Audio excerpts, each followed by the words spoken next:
প্রচণ্ড ক্ষেপে উঠেছে পাকিস্তানের সাবেক প্রধানমন্ত্রী ইমরান খানের পরিবার ও তাঁর রাজনৈতিক দল পাকিস্তান তেহরিক-ই-ইনসাফ পিটিআই এবং এর সমর্থকরা।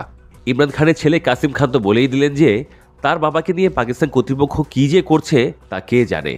কাসিম খানের অভিযোগ, তার বাবার ব্যাপারে দেশের কর্তৃপক্ষ সবাইকে অন্ধকারে রেখেছে, এমনকি ইমরান খানকে কারাগারে ডেথ সেলে রাখা হয়েছে বলেও অভিযোগ তার। অন্ধকারে রাখার বিষয়টি উড়িয়ে দেওয়া যাচ্ছে না, কেননা পাকিস্তান সরকার সত্যি ইমরান খানের ব্যাপারে ঠিকভাবে কিছু বলছে না। এমনিতে ইমরান খানকে দিয়ে বুধবার রাত থেকে সামাজিক যোগাযোগ মাধ্যমে পরস্পর বিরোধী তথ্য ছড়াচ্ছে। অনেক ব্যবহারকারী সন্দেহ প্রকাশ করেছেন ইমরান খানকে রাওয়ালপিন্ডির আদিয়ালা কারাগার থেকে অন্য কোথাও সরিয়ে নেওয়া হয়েছে। অন্যদিকে কেউ কেউ দাবি করেন ইমরান খান কারাগারে মারা গেছেন। সাবেক প্রধানমন্ত্রী ইমরান খান গত 2 বছরের বেশি সময় ধরে রাওয়ালপিন্ডির আদিয়ালা কারাগারে বন্দী রয়েছেন। তিনি 190 মিলিয়ন পাউন্ডের একটি দুর্নীতি মামলায় দোষী সাব্যস্ত হয়েছিলেন। সামাজিক যোগাযোগ মাধ্যমে ছড়ানো খবরের প্রতিক্রিয়ায় রাওয়ালপিন্ডির আদিয়ালা কারাগারে কর্মকর্তারা অবশ্য বলেছেন ইমরান খান সম্পূর্ণ সুস্থ আছেন। বিবিসিকে দেওয়া এক সাক্ষাৎকারে আদিয়ালা কারাগারে কর্মকর্তারা জানান, সাবেক প্রধানমন্ত্রী ইমরান খান পুরোপুরি সুস্থ আছেন এবং তাকে আদালতের নির্দেশ অনুযায়ী ও কারাগারের নিয়ম অনুযায়ী সব সুবিধা দেওয়া হচ্ছে।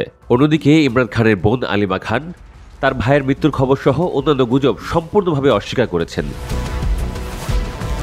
ইমরান খানের মৃত্যুর গুজব ছড়ানো এটি প্রথমবার নয়, তবে এবার এই ধরনের খবর ছড়ানোর একটি কারণ হলো গত 3 সপ্তাহ ধরে পিটিআই প্রতিষ্ঠাতার পরিবারের সদস্যদের তাকে দেখার অনুমতি দেওয়া হয়নি, যা আরও গুজবে জন্ম দিয়েছে। উল্লেখ্য, এ মাসে ইমরান খানের পরিবার ও তার দলের নেতাদের তাকে দেখার অনুমতি দেওয়া হয়নি। এদিকে পিটিআইও দাবি করেছে সরকার ইমরান খানের স্বাস্থ্য সম্পর্কে স্পষ্ট ব্যাখ্যা দিক এবং এসব গুজব দৃঢ়ভাবে অস্বীকার করুক।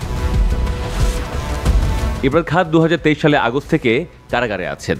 2022 সালে এপ্রিলে বিরোধী দলে অনাস্থা ভোটে ক্ষমতাচ্যুত হওয়ার পর তার বিরোধী দুর্নীতি থেকে শুরু করে সন্ত্রাসবাদে জড়িত থাকার অভিযোগে একাধিক মামলা হয়।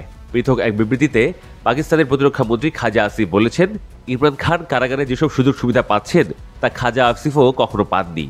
এমনকি তার জন্য যে খাবারের ব্যবস্থা করা হয় তা কোনো 5 তারকা হোটেলেও পাওয়া যায় না।